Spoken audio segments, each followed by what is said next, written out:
Okay guys, this is Dr. Drake 63 here. We're at the range with the new, I'm not even going to call this a toy, self-defense tool. The Glock 43, 9mm. Going to do some shooting with this. I literally just picked this up from the store. And I'm here to do a function check. Don't really like shooting things this small. But like I said, it's a tool, not a toy. It's for self-defense. We'll talk about that more as we go along. Let's see how we shoot. I comparison shopped today between the Walther CCP and 9mm, which stands for Concealed Carry Pistol. I also looked at the PPS. Both of these seemed a little bit top-heavy to me. I know a lot about the M&P Shield. It feels okay in hand, but a little bit too much of control surface showing. I actually really want something simple.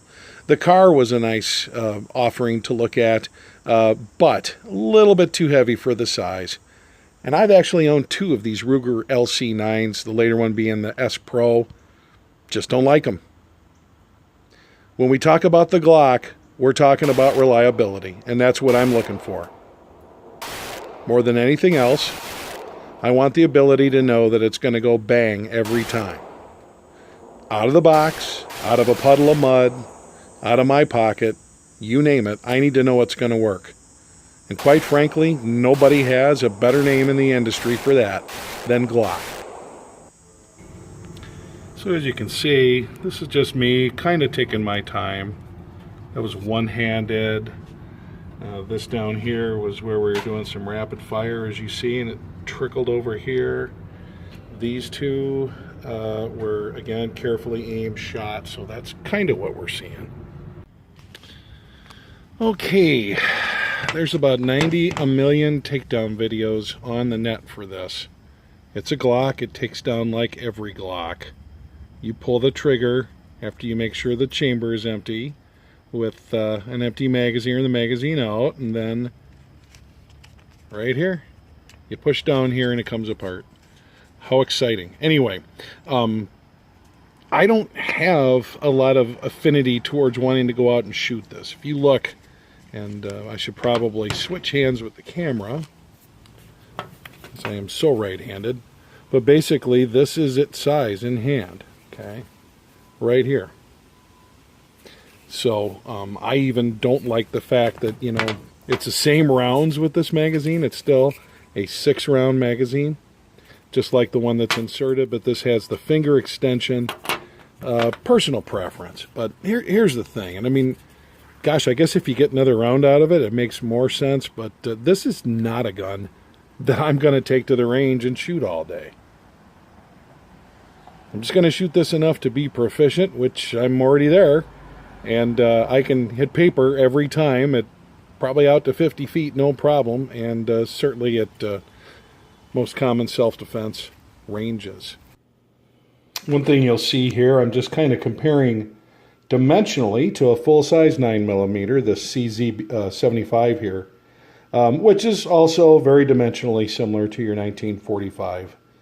But basically what you have here is, it's not so much in the overall length. I mean, really, you're saving maybe 1.25 inches here, but where I really notice it is in the overall height. In other words, when you combine these two factors here, a lot easier to conceal this in many places.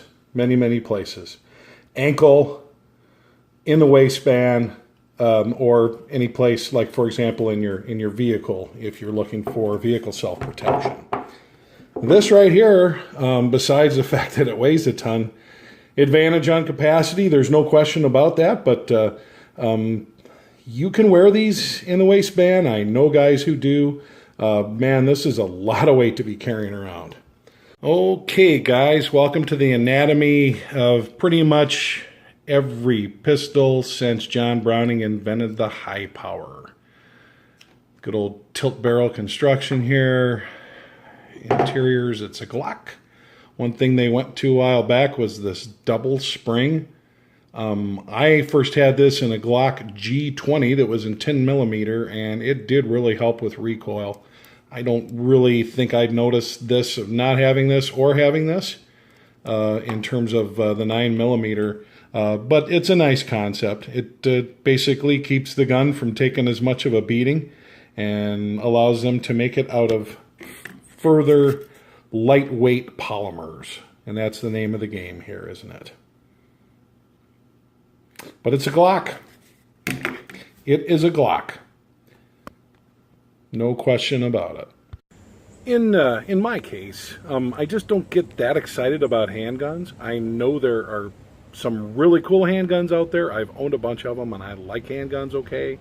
But in terms of what they do versus what they cost, I'm a rifle guy. And that's been said before in many of these videos. But all firearms, at the end of the day, are a tool to serve a purpose. And for ultra conceal, for pocket pistol, for something easily concealable that will do a job, I'm a big fan of something like a Glock. To me, a Glock's kind of like a Honda Accord.